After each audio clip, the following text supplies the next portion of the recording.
वेदांत सार, वेदांत सार ग्रंथ में पेज नंबर 93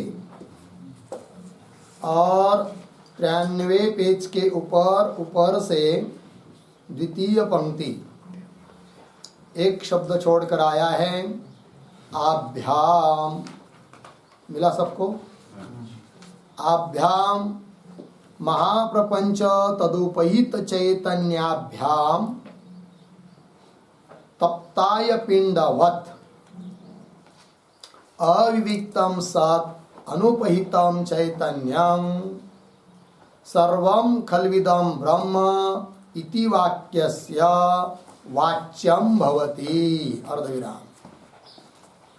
वाक्यम झालंय ना तिथं भवति के पूर्व में, तो वाच्यम भवति अर्धविराम। आगे विविक्तम सत् लक्ष्यम अपि भवति। ठीक है, चलिए। तो बात यह चल रही है कि थोड़ा पूर्व से बताया कि अपंचकृत पंच महाभूतों की उत्पत्ति बताई थी, फिर उससे सूक्ष्म शरीर की उत्पत्ति बताई, फिर उसके बाद 5 महाभूतों का पंचीकरण हुआ, फिर उससे स्थूल शरीर की उत्पत्ति हुई। ठीक है, और उस अपंचकृत पंच महाभूतों की भी उत्पत्ति जिससे हुई वो अज्ञान, फिर उस अज्ञान के भी 2 विभाग बताए थे, व्यष्टि अज्ञान, समष्टि अज्ञान। फिर अपंचकृत पंच महाभूतों से जो सूक्ष्म शरीर की उत्पत्ति बताई, उस सूक्ष्म शरीर के भी 2 भेद बताए थे, व्यष्टि सूक्ष्म शरीर और समष्टि सूक्ष्म शरीर। बराबर। फिर उसके बाद भूतों का जब पंचीकरण हुआ और पंचीकरण होने के बाद स्थूल शरीर की उत्पत्ति बताई। उस स्थूल शरीर में भी 2 भेद, व्यष्टि स्थूल शरीर और समष्टि स्थूल शरीर। इस प्रकार का वापो हुआ, चर्चा हुई। उसमें व्यष्टि अज्ञानोपहित चैतन्य को प्राज्ञ कहा गया। बराबर। और समष्टि अज्ञानोपहित चैतन्य को ईश्वर बताया गया। व्यष्टि सूक्ष्म शरीराभि चैतन्य का नाम तेजस, और समष्टि सूक्ष्म शरीर अभिमानी चैतन्य का नाम बताया गया था हिरण्यगर्भ या सूत्रात्मा। और व्यष्टि स्थूल शरीर अभिमानी चैतन्य का नाम बताया था क्या? विश्व। और समष्टि स्थूल शरीर अभिमानी चैतन्य का नाम बताया था क्या? वैश्वानर या विराट। लग गया जी। तो इस प्रकार समष्टि अज्ञानोपहित चैतन्य, समष्टि सूक्ष्म शरीर, समष्टि सूक्ष्म शरीरोपहित चैतन्य, समष्टि स्थूल शरीर और समष्टि स्थूल शरीरोपहित चैतन्य। इस प्रकार अलग अलग विभाग बताया। फिर उसके बाद पेज नंबर 92 पर कहा गया कि इस प्रकार की जो स्थूल, सूक्ष्म और कारण प्रपंच की समष्टि है और अलग अलग व्यष्टि भी, तो उन सबको मिलकर एक महासमष्टि होती है। फिर जिसका नाम दे दिया क्या? महान प्रपंच। जैसे गंगा का जल, यमुना का जल, जलाशय ऐसा अलग अलग कर दिया, और सभी जलाशय को जैसे कहा जाए क्या कि महान जलाशय, उसी प्रकार वन अलग अलग, आंवले का वन, आंवले के पेड़ों का वन, आम्र पेड़ों का वन, अलग अलग एक वन हो गए समष्टि।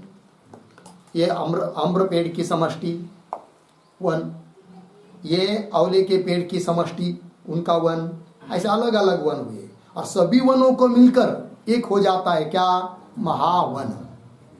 उसी प्रकार सभी प्रकार की व्यष्टि समष्टि जिसके अंतर्गत है, ऐसा एक हो गया कौन? महान प्रपंच।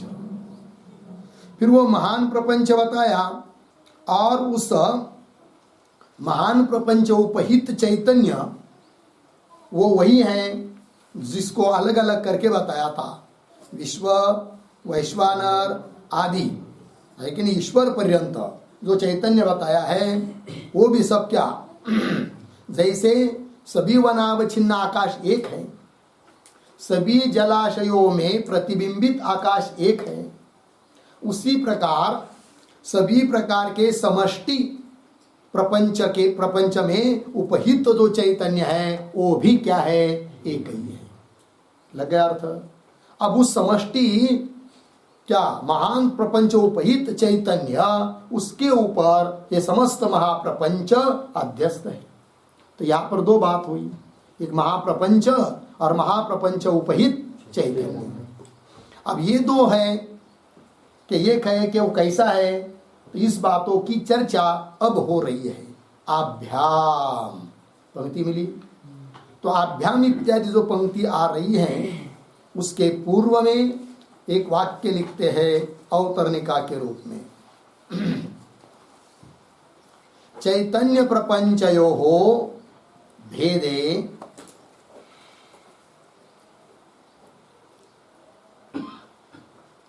चैतन्य प्रपंचयो हो भेदे,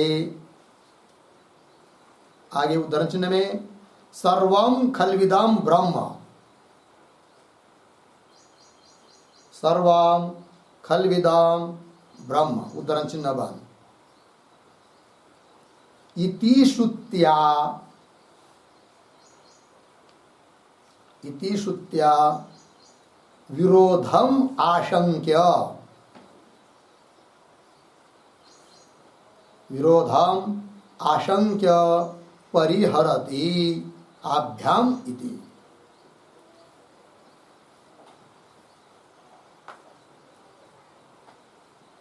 परिहरति आभ्याम इति हो गया। देखो अर्थ अब तक ऊपर बताया कि महाप्रपंच और महाप्रपंच उपहित चैतन्य। अभी चैतन्य और प्रपंच ये यदि भिन्न भिन्न मानेंगे, अलग अलग और अलग वस्तुता है भी, क्योंकि प्रपंच जड़ है और चैतन्य ब्रह्म चैतन्य है, ज्ञान रूप है, दोनों में भेद है। एक अनात्मा है, एक आत्मा है। किंतु इस प्रकार का यदि भेद है तो जब श्रुति कह रही है कि सर्वम खल्विदम ब्रह्म, ये सब कुछ क्या है, ब्रह्म ही है, इस श्रुति के साथ विरोध होगा। तो भेद है तो श्रुति की संगति कैसी लगा हो गया। और यदि सर्वम खल्विदम ब्रह्म इस श्रुति के साथ विरोध न हो, दोनों को एक ही मानेंगे, तब ये सब इतना बड़ा बताने का प्रयास क्यों हुआ।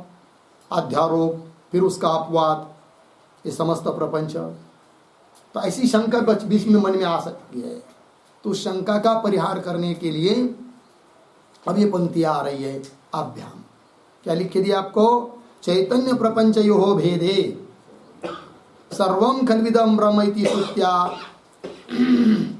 विरोधम, इस श्रुति के साथ विरोध होगा, ऐसी आशंका मन में पकड़कर उसका परिहार कर रहे अभ्याम इत्यादि के द्वारा। ठीक है, आइए ताभ्याम महाप्रपंच तदुपहित चैतन्याभ्याम। अभ्याम मतलब कौन दो, वो दो भी बता दिया है, एक महाप्रपंच और तदुपहित चैतन्य। जैसे घट घटोपहित चैतन्य, पट पटोपहित चैतन्य, उस प्रकार महाप्रपंच और महाप्रपंच उपहित चैतन्य, ये दोनों। ठीक है, अभ्याम महाप्रपंच तदुपहित चैतन्याभ्याम। आगे तप्ताय पिंडवत, ये दृष्टांत है। अविविक्तम सत अनुपहितम चैतन्यम। ठीक है ना जी, अविविक्तम, अविविक्तम का अर्थ लिखिए अभिन्नम।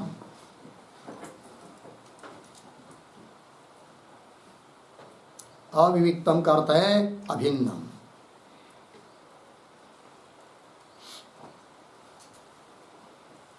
होगा इतना, देखो भाई।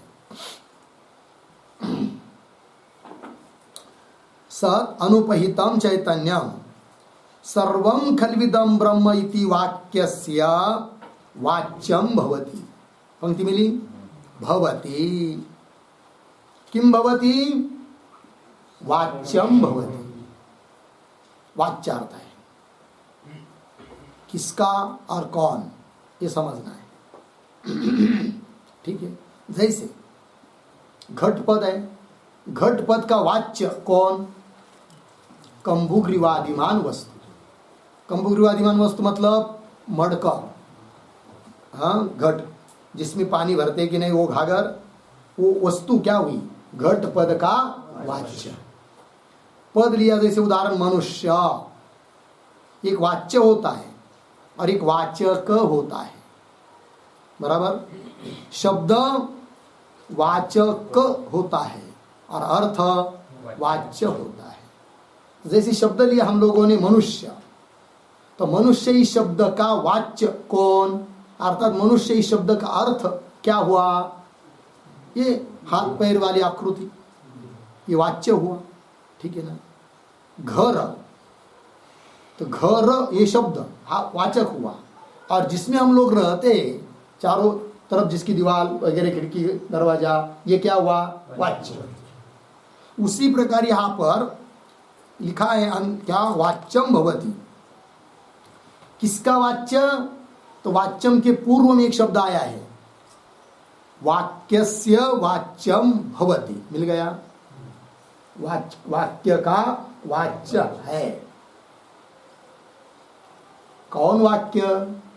तो वाक्य भी दिया है वहां पर। कौन सा वाक्य? सर्वं खल्विदं ब्रह्म इति वाक्यस्य वाच्यं भवति। सर्वं खल्विदं ब्रह्म, इस वाक्य का वाच्य। वाच्य मतलब तात्पर्य विषय है कि नहीं, अर्थ। तो सर्वं खल्विदं ब्रह्म इस वाक्य का वाच्य है कौन? तो सर्वं खल्विदं ब्रह्म, ये श्रुति है। पदच्छेद सर्वं खलु इदं ब्रह्म, इदं सर्वं खलु ब्रह्म। खलु ये अव्यय है, निश्चयार्थक, निश्चय को बताने वाला अव्यय है। तो इदम सर्व मतलब यह सब कुछ जो भी दिखाई दे रहा है वो सब क्या है जी? ब्रह्म है। ये उस वाक्य का अर्थ हुआ। लग गया जी? अब इस वाक्य का वाच्य है, तो प्रश्न ये था कि वाच्य है, कौन वाच्य है और किसका वाच्य है? तो किसका वाच्य बताया अभी? वाक्य का। वो वाक्य कौन? सर्वं खल्विदं ब्रह्म, इस वाक्य का वाच्य है। लगा इतनी? अब कौन है वो वाच्य? तो अब सर्वं खल्विदं ब्रह्म, इसके पूर्व में पद आया है क्या जी? चैतन्यम। कैसा चैतन्य? अनुपहितम चैतन्य। पंक्ति मिली? अनुपहितम चैतन्यम वाच्यम भवति। मुख्य वाक्य अनुपहितम चैतन्यम वाच्यम भवति। लग गया? अब अनुपहित क्या है पहले समझ लेंगे। तो जो उपाधि से युक्त होता है उसको कहते हैं क्या? उपहित। उपहित जैसे घट, इस घट उपाधि में आया हुआ आकाश, उस आकाश को क्या कहेंगे? घटोपहित आकाश। पट में आया हुआ आकाश, पट उपाधि में आया हुआ आकाश, उसको क्या कहेंगे? पटोपहित आकाश। बराबर है कि नहीं? घट सामने घर के बाहर रखा है, तो घट में आया हुआ आकाश क्या हुआ? घटोपहित आकाश। बराबर है। अब इस मठ के अंदर हम है, तो घटोपहित आकाश से भिन्न है कि नहीं मठोपहित आकाश? भिन्न है ना। फिर इस मठोपहित आकाश को क्या बोलेंगे? घट अनुपहित आकाश। क्या बोलेंगे? तो दो शब्द, घटोपहित आकाश, घट अनुपहित आकाश। तो घटोपहित आकाश कौन हुआ? घट उपाधि में आया हुआ जो आकाश, उसको क्या कहेंगे? घटोपहित आकाश। और घट तो उधर बाहर रखा है, मठ के अंदर उसका कोई संबंध नहीं है। तो मठ आकाश कैसा हुआ फिर? घट अनुपहित आकाश। मठ आकाश है नहीं? मठ आकाश ही क्या? घट उपाधि में छोड़कर, घट उपाधि में आया हुआ जो आकाश है उसको छोड़कर बाकी सब पूरा दुनिया का आकाश कैसा हुआ? घट अनुपहित आकाश। बात लग रही है? उस प्रकार यहां पर कह रहे हैं कि अनुपहितम चैतन्यम वाच्यम भवति। इतनी बात लगी?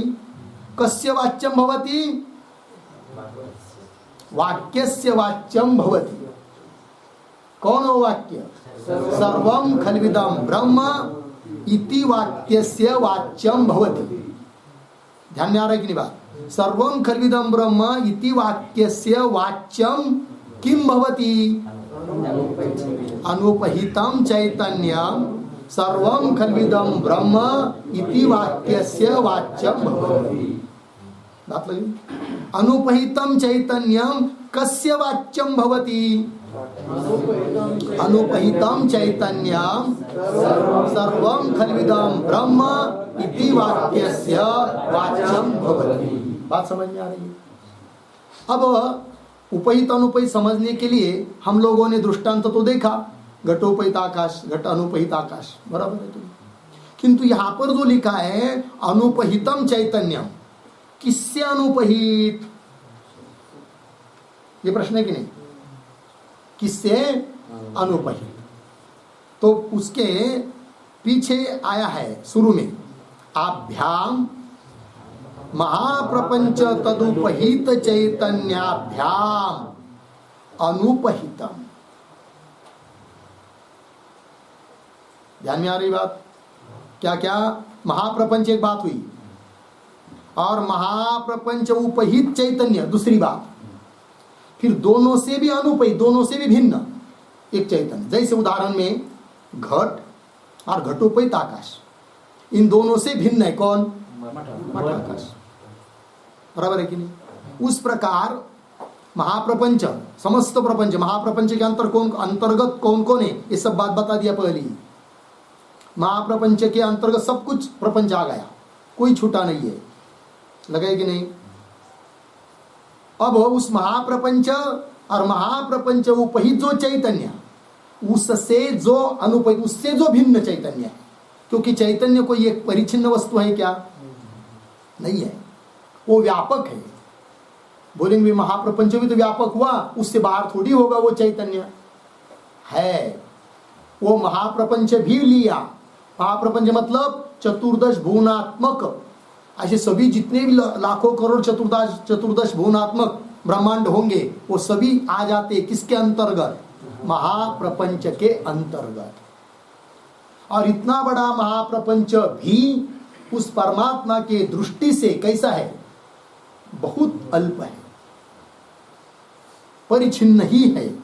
हम लोगों के दृष्टि से महाप्रपंच व्यापक लग रहा है कि नहीं? किंतु परमात्मा के ब्रह्म के दृष्टि से देखेंगे तो ये महाप्रपंच भी कैसा है जी? परिच्छिन्न नहीं है। लग गया कि नहीं? अतः उस महाप्रपंच और महाप्रपंच उपहित जो चैतन्य, उन दोनों से जो अनुपहित चैतन्य, क्योंकि चैतन्य के लिए मर्यादा ही नहीं है, सीमा ही नहीं है कि यहां से यहां तक है करके, उससे आगे नहीं है करके, ऐसा नहीं है। बाकी सब चीजों के लिए मर्यादा है। भारत देश कहाँ तक?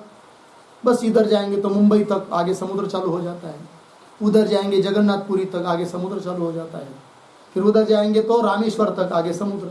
और इधर जाएंगे तो ज़्यादा से ज़्यादा बद्रीनाथ तक। फिर बद्रीनाथ के आगे 2 किलोमीटर जाएंगे तो वहाँ पर लिखा है भारत का अंतिम गांव। उस गांव का नाम है, मुझे याद नहीं अभी, है कि नहीं? भारत, हाँ, मोना गांव का ऐसा कुछ। वहाँ पर व्यास जी की गुफा भी है, जहाँ व्यास जी ने ये सब ग्रंथ लिखे। ठीक है ना? गणेश गुफा भी है वहाँ पर। हो गया।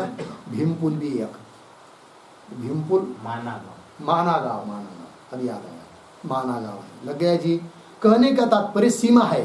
भारत को भी, अमेरिका भी, कोई भी देश लीजिए, पृथ्वी, उसको भी सीमा है। आप पृथ्वी को छोड़कर बहुत दूर जाएंगे ना, तो वहाँ से आपको पृथ्वी इतनी इतनी दिखेगी। जैसे यहाँ से हमको सूर्य इतना ही दिखता है, चंद्र इतना ही दिखता है, ऐसा पृथ्वी कितनी लगेगी? इतनी इतनी लगेगी, एक थाली भर। बहुत दूर जाएंगे तो। ठीक है? कहने का तात्पर्य ब्रह्म को छोड़कर सभी चीजों को क्या है? मर्यादा है, सीमा। फिर देश से मर्यादा है, काल से मर्यादा है, और वस्तु से मर्यादा है। एक ही केवल एक ऐसी चीज है कि जिसके लिए कोई मर्यादा नहीं है। वो कौन है? ब्रह्म है। कौन है वो मैं हूं, है कि नहीं? उसको मैं के रूप में चिंतन करना है। शास्त्र केवल पढ़ने नहीं है, शास्त्र में जीवन जगना है हम लोगों को। लग गया कि नहीं? तो कहने का तात्पर्य क्या? तो यो महाप्रपंच और महाप्रपंच उपहित चैतन्य, उससे भी जो अनुपहित चैतन्य, लग गया? अब उस अनुपहित चैतन्य को ध्यान दीजिए, उस महाप्रपंच और महाप्रपंच उपहित चैतन्य के साथ अभिन्न समझा जाता है। कैसा अभिन्न समझा जाता है? तो वो अनुपहित चैतन्य भी सर्वम खल्विदम ब्रह्म इस वाक्य का वाच्य बन जाता है। बात लग रही है? पंक्ति को देखिए, अभ्याम महाप्रपंच तदुपहित चैतन्याभ्याम अविविक्तम सत। आया कि नहीं पद? बीच वाला दृष्टांत छोड़ दीजिए, तप्ताय पिंडवत, इसको छोड़ दीजिए थोड़ी देर के लिए। तो आगे क्या है? अविविक्तम आया ना? अविविक्तम का अर्थ लिख के दिया आपको। क्या लिख के दिया? अभिन्न। यदि उस अविविक्त अभिन्न समझा जाता है, किसको? आगे के साथ अन्वय, अविविक्तम सत अभिन्न समझा जाता है उस अनुपहित चैतन्य को, तो वो अनुपहित चैतन्य भी हो जाता है क्या? वाच्य। किसका? सर्वम खल्विदम ब्रह्म इस वाक्य का वाच्य हो जाता है। इतनी बात लगी। अब थोड़ा ध्यान दीजिए, महाप्रपंच उपहित चैतन्य, लग गया जी? इससे जो अनुपहित चैतन्य है, अतिरिक्त बाहर का चैतन्य है, उसको यदि महाप्रपंच और महाप्रपंच उपहित चैतन्य के साथ अभिन्न नहीं समझा जाता है, कैसा समझा जाता है? भिन्न। महाप्रपंच उपहित चैतन्य से अतिरिक्त है अनुपहित चैतन्य, शुद्ध चैतन्य ब्रह्म तत्व, जो कि मेरा स्वरूप है, अतिरिक्त समझा जाता है, भिन्न समझा जाता है, तब वह चैतन्य हो जाता है सर्वम खल्विदम ब्रह्म इस वाक्य का लक्ष्य। विविक्त समझा जाता है तब लक्ष्य, और अभिन्न समझा जाता है तब वाच्य। तो बोलेंगे विविक्त भिन्न समझा जाता है तब लक्ष्य। ये कहावत आया, आगे की पंक्ति देखिए, भवती के आगे मिला, विविक्तम सात लक्ष्यम अपि भवति, मिला। तो विविक्तम सत लक्ष्यम अपि भवति ये वाक्य है, किंतु इस वाक्य को अधूरा वाक्य है, इसको पूरा करना है, समझ लीजिए। तो पीछे के कुछ शब्द लेकर, तो कौन पूरा कर पाएंगे? बताओ, कौन बताते? बोलो भाई। अभ्याम महाप्रपंच तदुपहित चैतन्याभ्याम शाबाश विविक्तम सत विविक्तम सत अनुपहितम चैतन्यम सर्वं खल्विदं ब्रह्म इति वाक्यस्य लक्ष्यम अपि भवति। देखो भाई, अभ्यास करने का ही फल होता है। अभ्यास करेंगे तो पंक्ति लगती जाएगी, और घर में जाने के बाद केवल ग्रंथ रख देंगे, कुछ पढ़ेंगे नहीं, देखेंगे ही नहीं, तो पंक्ति लगेगी ही नहीं। और कोई बुद्धि के बल पर कहेगा कि हम घर में नहीं देखते तो भी हमको पंक्ति लग जाती है, आज लग रही है, ऐसा लगेगा। 10 दिन के बाद उठा के देखेंगे तो पन्ना खोलने का मन भी नहीं करेगा, ऐसा लगेगा हम विष के जैसा लगेगा शास्त्र। इसलिए कहा है क्या? अनभ्यासे विषम विद्या। यदि अभ्यास नहीं करेंगे तो विद्या क्या हो जाती है? विष की तरह। और अभ्यास करेंगे तो वही विद्या अमृत की तरह है। इसलिए अभ्यास करना ही चाहिए। लगे कि नहीं? धर्मो रक्षति रक्षितः, रक्षितः धर्मः रक्षति। जो धर्म का रक्षण करता है तो वह रक्षित धर्म उसकी रक्षा करता है। तो बोलेंगे काय को लाया बीच में धर्म की बात? तो धर्म का मतलब कर्तव्य कर्म। धर्म शब्द का मुख्य अर्थ क्या होता है? कर्तव्य कर्म। तो अपना कर्तव्य कर्म किस समय क्या है, इस बात को जो समझता है वही विवेकी पुरुष होता है। यदि हम लोग घर द्वार छोड़कर एकांत में बैठे हैं, पढ़ रहे हैं, हम लोगों का एक ही धर्म है, कौन सा? पढ़ना, चिंतन करना, अभ्यास करना। और उस अभ्यास को करने के लिए पूरक के रूप में बाकी की सब काम होते थोड़े बहुत, स्नान करना, भोजन करना, ये सब गौण है, ये मुख्य थोड़ी है। ये तो करना पड़ता है मुख्य सिद्ध करने, मुख्य को सिद्ध करने के लिए। ठीक है, फिर दो ही काम है यहाँ पर, अध्ययन एक मुख्य और सेवा आश्रम की ये दूसरा काम। लग गया जी। और जो अपने धर्म का पालन नहीं करेगा, अभ्यास नहीं करेगा, केवल धर्म का अन्न खाकर दिन निकालेगा, तो फिर उसकी गति वो स्वयं अनुभव करेगा ही। ऐसे बहुत सारे इतिहास में उदाहरण आपको देखने को मिल जाएंगे, न पढ़ने का परिणाम क्या होता है करके। ठीक है, तो पढ़ेंगे तो आत्मकल्याण भी है, और अपना कल्याण होगा तो हो सकता है अपने के निमित्त से दूसरे का भी कल्याण हो जाएगा, आत्म शांति प्राप्त हो जाएगी। हो गया। चलिए, तो पंक्ति लगी फिर, तो दूसरा वाक्य कैसा पूरा करता हूं मैं, पुनः पढ़ता हूं, देखिए। आभ्याम महाप्रपंच तदुपहित चैतन्याभ्याम, आगे अविविक्तम है कि नहीं, उसकी जगह पढ़ेंगे अविविक्तम। विविक्तम को, अविविक्तम को नहीं लेंगे, किसको लेंगे अभी? विविक्तम को लेंगे। दूसरा वाक्य लगाया ना, अविविक्तम पहला वाक्य में, उसको छोड़ देंगे।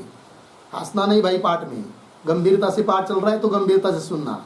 इसके मुंह को उधर देखेंगे, उसके मुंह को उधर, क्या मुंह देखा नहीं कि आपने लोगों एक दूसरे के?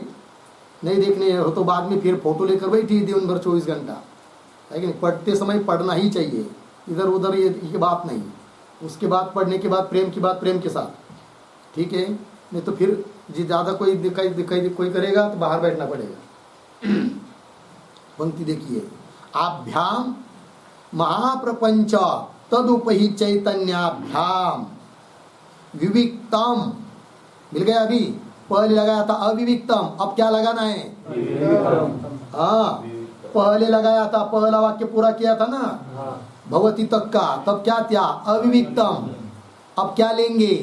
विविक्तम। हाँ, पंक्ति देखिए फिर, अभ्याम महाप्रपंच तदुपहि चैतन्याभ्याम विविक्ताम सत अनुपहितम चैतन्य, बाकी सब वैसे ही है।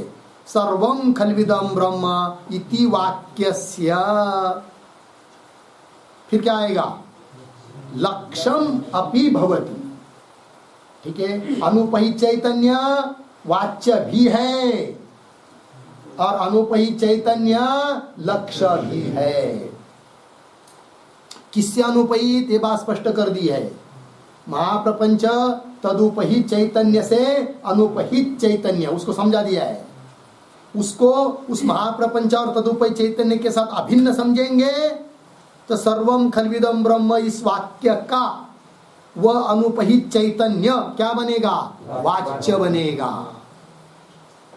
और महाप्रपंच तदुपहित चैतन्य के साथ उस अनुपहित चैतन्य को विविक्त समझेंगे, अलग समझेंगे, तो वही अनुपहित चैतन्य सर्वं खल्विदं ब्रह्म इस वाक्य का लक्ष्य बनेगा। बात समझ में आई? एक ही चीज वाच्य बन रही, एक बार लक्ष्य बन रही है। बात समझ में आई कि नहीं? वाच्य और लक्ष्य, तो कब वाच्य और कब लक्ष्य ये बात बता दी। अब इसी बात को बताने के लिए बीच में दृष्टांत आया है। दृष्टांत क्या है? तप्ताय पिंडवत, ये दृष्टांत है। बात समझ में आई? क्या दृष्टांत है? तप्ताय पिंडवत। होता क्या है, ध्यान दीजिए। अयस होता है, अयस। अयस शब्द का अर्थ होता है लोहा। ठीक है, अयस मतलब लोहा। और तप्त अयस लोहा ही है। अयस मतलब लोहा, लेकिन कैसा? अग्नि में डाल दिया तो बहुत तप गया, लाल लाल लाल लाल हो गया, बराबर। तो कोई लोहे पिंड को लिया, अग्नि में तपाया, बहुत लाल हुआ, गर्म हुआ, फिर किसी के पास उसको किसी सांसी में पकड़कर ऐसे किसी के पास ले जाएंगे या हाथ लगाने का प्रयास करेंगे तो आदमी बोल उठता है क्या, अयोदहति वाक्य, क्या जी, अयोदहति। अयो मतलब लोह, लोह जला रहा है, बात लगी। अब ध्यान दीजिए, तो अयस, अयो अयो अय पद आया ना, अयस, उस अयस शब्द का वाच्य और लक्ष्य इसको समझना है। अब यद्यपि देखा जाए तो जलाता, लोहा जलाता है का आग जलाती है? आग से जलता है ना, झटका बैठता है आग से, लोहे से नहीं। किंतु वाक्य प्रयोग हो रहा है क्या, अयोदहति। क्या वाक्य हो रहा है प्रयोग, अयोदहति।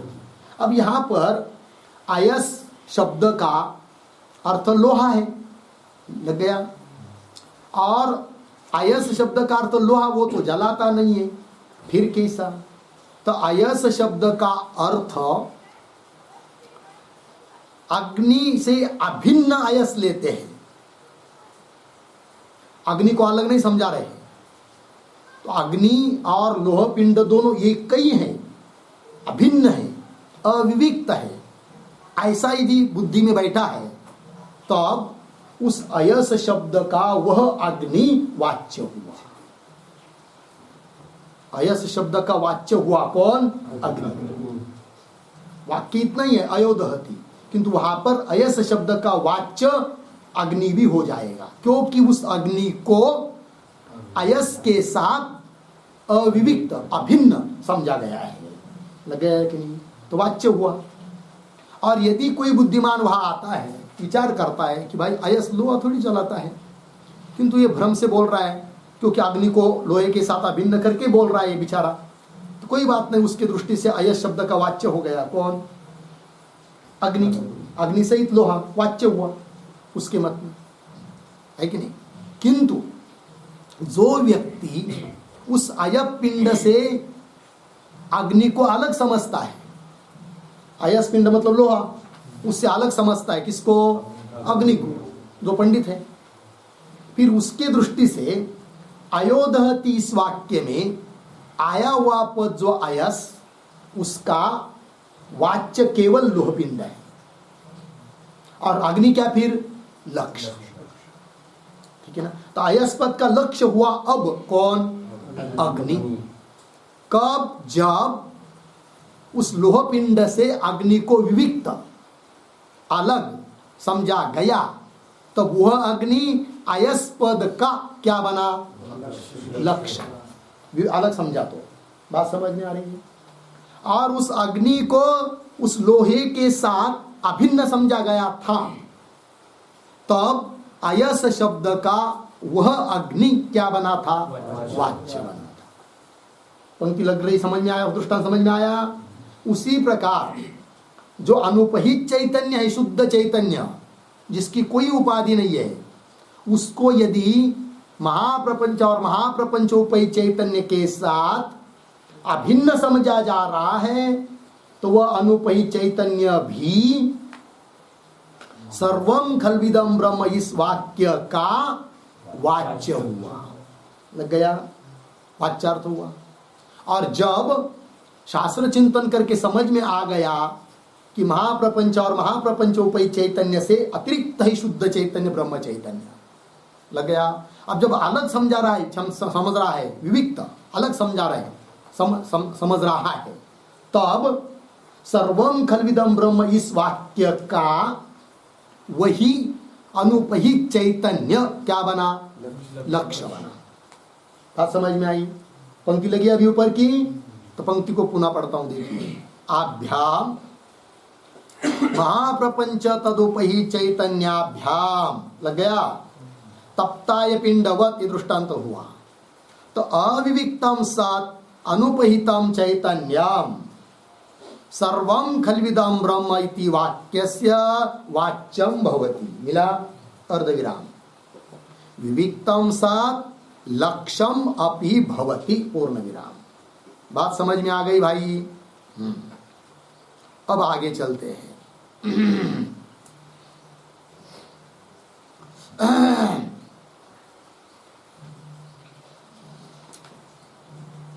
एवं, वही है ना।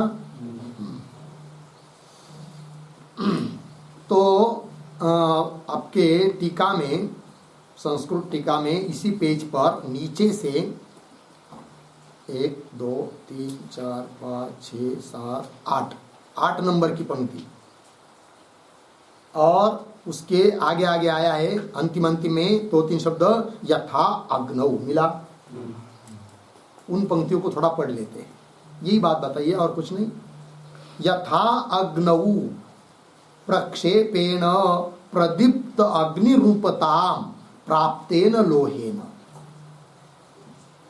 दग्धः अयम लोहेन दग्धः इति अहम लोहेन दग्धः इति आक्रंदते। मिला?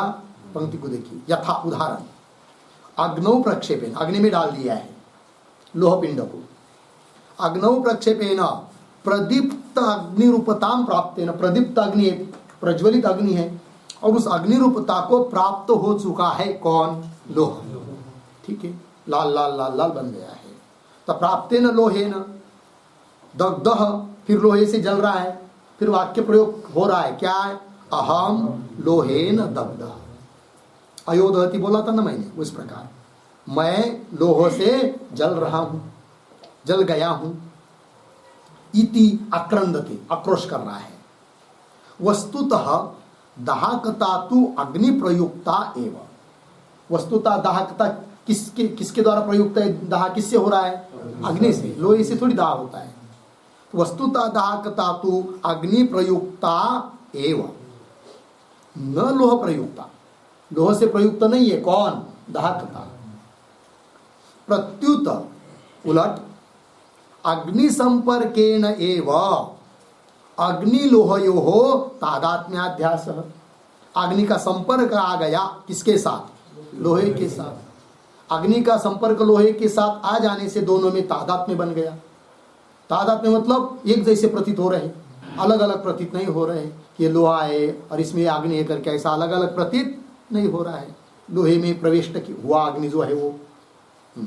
अग्नि संपर्केण एव अग्नि लोहयोः तादात्म्याध्यास। तथा एव, ये दृष्टांत हुआ, तथा एव महाप्रपंचेन तदवच्छिन्न चैतन्येन स महाप्रपंच और महाप्रपंचावच्छिन्न चैतन्य, ये दो हुए बराबर।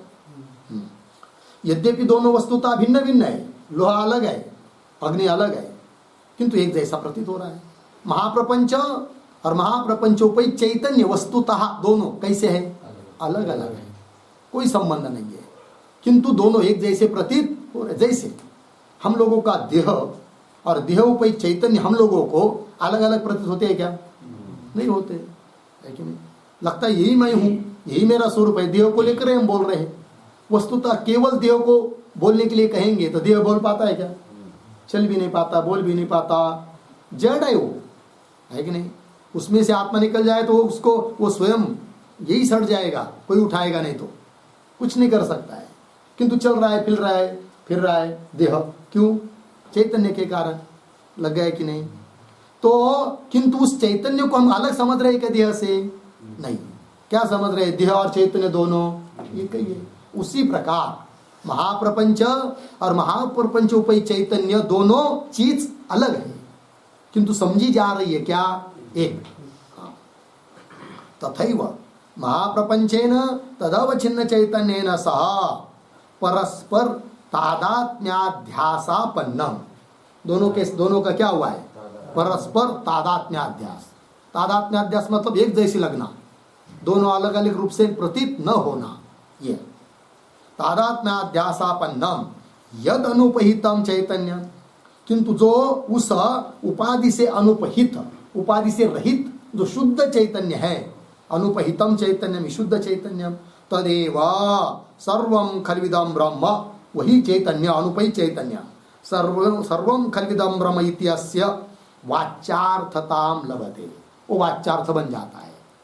कब? अविविक्ताम सत्, अभिन्न समझते हैं तब। तथा पूर्वोक्तेन प्रपंचेन, जो ऊपर बताया महाप्रपंच, उस प्रपंच के साथ विविक्तम सत्, विविक्त मतलब भिन्न, उस प्रपंच से, प्रपंच रूप उपाधि से चैतन्य को भिन्न समझते हैं, तो वही अनुपहित चैतन्य सर्वम खल्विदम ब्रह्म इस वाक्य का क्या बन जाता है? लक्ष्य।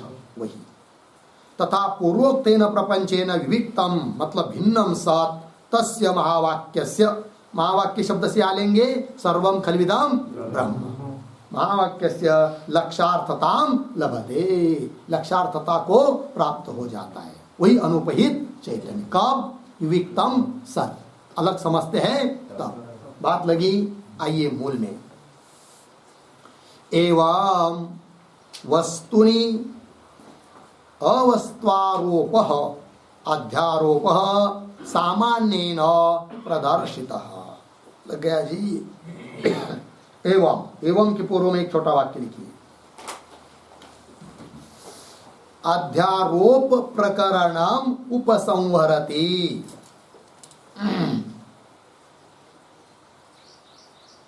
अध्यारोप प्रकरणम उपसंहरति एवं इति।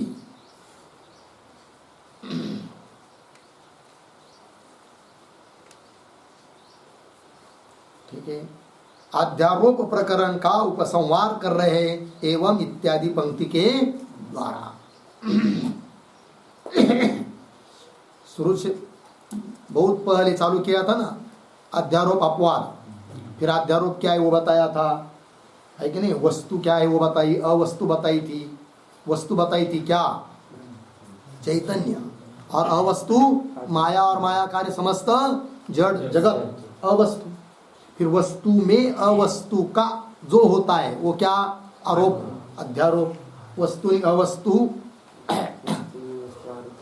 हाँ, अवस्तुनि अवस्तु का, वस्तु में अवस्तु का जो आरोप, उसी का नाम बताया था अध्यारोप। फिर वहां से अध्यारोप बताना चालू किया था, अब उसका उपसंहार कर रहे हैं एवं इत्यादि पंक्ति से। तो पंक्ति को देखिए, एवं वस्तुनि अवस्तु आरोप अध्यारोप।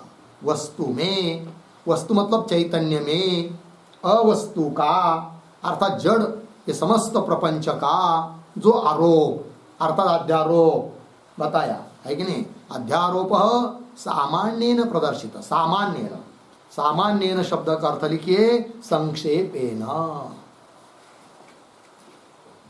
संक्षेपेन प्रदर्शिता, दिखाया।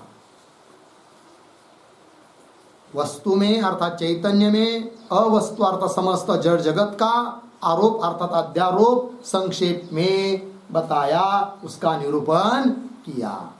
विस्तार से निरूपण करेंगे तो पूरी पृथ्वी का कागज करेंगे, समस्त पेड़ों की कलम बनाएंगे, पेन, और समुद्र की शाही बनाएंगे, तो भी इस माया और माया के कार्य का वर्णन हो नहीं सकता है, क्योंकि वो माया ही कैसी है? अघटित घटना, अनिर्वचनीय, सद असत से विलक्षण, ऐसी वो भयंकर विलक्षण है। वो कौन?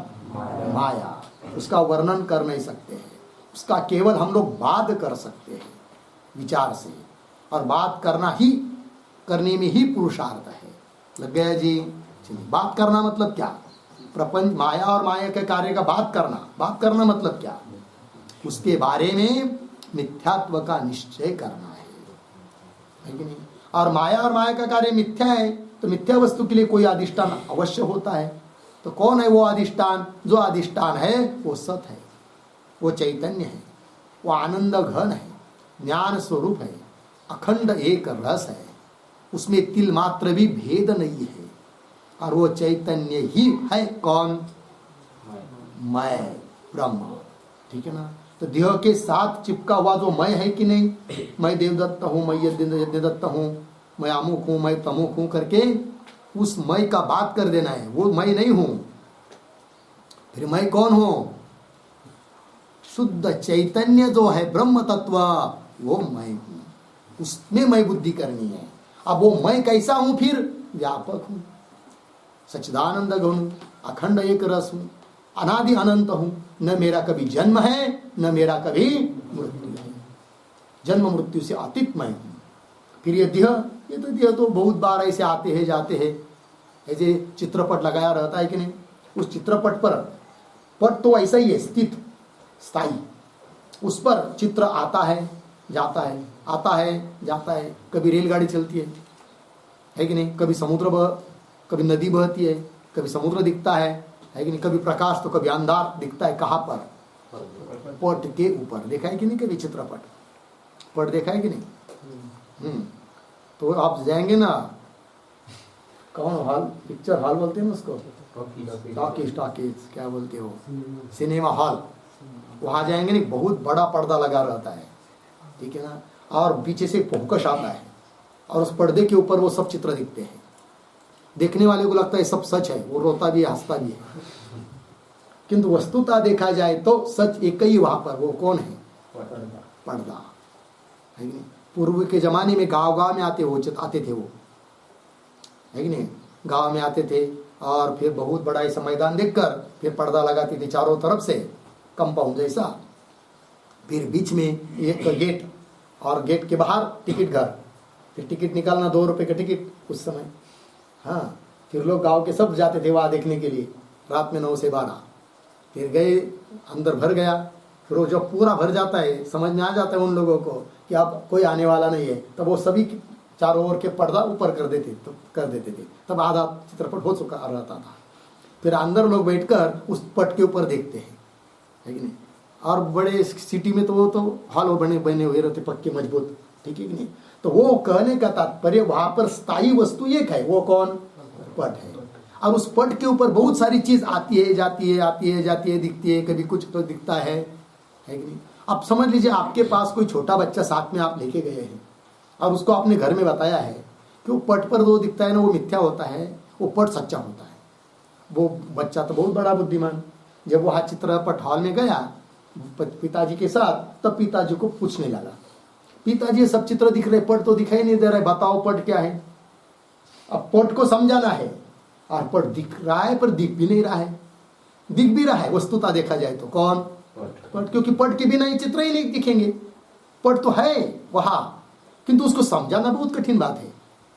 फिर बताएंगे देखो वो पट है, अच्छा वो जो मंदिर दिखाई दे रहा है वो पट है क्या पिताजी? अरे नहीं, वो मंदिर पट नहीं है, वो मंदिर जिस पर है ना वो पट है। अच्छा मंदिर जिस पर है, मंदिर कहाँ पर है? मंदिर तो वो चबूतरे के ऊपर है, वो पट है क्या? अरे वो भी नहीं है, चबूतरा आप जानते हैं ना, वटा, वो भी थोड़ी पट है, लेकिन पट को समझाना है। फिर बाद में फिर परेशान होकर पिता समझाता है, अरे वो नदी बह रही है ना, हाँ वो पट है। अच्छा वो नदी बह रही, वो पानी दिख रहा है, वो पानी पट है क्या? अरे वो पानी नहीं है पट, वो पानी जिस पर है, वो पानी किस पर है? अब देखो समझाना किसको है? पट उसके बुद्धि में बिठाना है, पट बुद्धि करा देना है उसकी। पट कौन चीज है उसको समझाना है।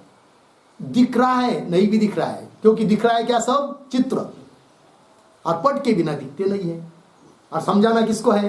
पट को। उसी प्रकार ये सब जगत है, अधिष्ठान सबका कौन है? ब्रह्म नहीं, ब्रह्म कहेंगे तो परोक्ष बात हो जाएगी। सबका अधिष्ठान कौन है? मैं चैतन्य, मैं बुद्धि उसमें लगानी है कि नहीं? उसके लिए अभ्यास करना पड़ता है, ऐसे एक दिन में थोड़ी होता है वो, है कि नहीं? उसको चिंतन करना पड़ता है। अखंड एक रस ब्रह्म तत्व वो मैं हूं। फिर वहां पर भी वृत्ति व्याप्ति फल व्याप्ति, तो वृत्ति क्या करती? केवल वहां का अज्ञान हटाती है। फिर वृत्ति का भी बात कर देना है कि नहीं? वृत्ति भी वहां पर कोई काम की नहीं है। वृत्ति ने अज्ञान को हटा दिया, बचा हुआ शुद्ध चैतन्य मैं हूं, उसको जानना है। समझाना बहुत कठिन बात है। दिख रहा है जगत, दिख रहा है मन, दिख रहा है बुद्धि, दिख रहा है शरीर, है कि नहीं? दिख रहे अंतःकरण की वृत्ति के सब विकार, ये सब दिखाई दे रहा है। और ये सब उस चैतन्य के बिना कोई रह ही नहीं सकता है। चैतन्य के बिना इसको सत्ता ही नहीं है। तो समझाना है चैतन्य को, बुद्धि में बिठाना है चैतन्य को, और दिख रहा है सब दुनिया। अब कैसा बिठाए? बहुत कठिन बात है, ठीक है ना? किंतु उसको समझाने के लिए ही सब वेदांत शास्त्र की प्रवृत्ति है। इसीलिए कह दिया अध्यारोप और अपवाद। तो संक्षेपतः ये सब अध्यारोप बताया। लग गया जी? ये बात हो गई। फिर आगे ये बात हो गई ना पूरी। तो ये हुआ भाई ब्रह्म चैतन्य के ऊपर जड़ वस्तु का अध्यारोप कैसा होता है, इस बात को अभी तक बताया। अब जो आपके हृदय में जो चैतन्य है, जिसको प्रत्येक आत्मा कहते हैं, साक्षी कहते हैं, उसमें भी कुछ चीजों का आरोप होता है, अध्यारोप होता है। अब उस अध्यारोप को बताने जा रहे हैं ग्रंथकार। तो किस प्रकार का होता है उसको भी बताएंगे। फिर ये सभी अध्यारोप बताने के बाद फिर उसका अपवाद भी करेंगे। अपवाद करके बताएंगे। अपवाद करना मतलब क्या? जो बताया है वो वैसा नहीं है, उसका निराश कर देना है, वो मिथ्या है। फिर उसका अधिष्ठानभूत चैतन्य वो सच्चभूत सत्यभूत सच्चिदानंद घन अधिष्ठानभूत तत्व है, वो अपना स्वरूप है। इस बात को बताना पड़ता है। लग गया जी। किंतु ये जो आगे का विचार आ रहा है पेज नंबर 97 के ऊपर, इदानीम इत्यादि, उसका विचार हम लोग कल करते हैं। चलेगा? ठीक है। ओम पूर्णमदः पूर्णमिदं पूर्णात् पूर्णमुदच्यते पूर्णस्य पूर्णमादाय पूर्णमेवावशिष्यते। ओम शांति शांति शांति।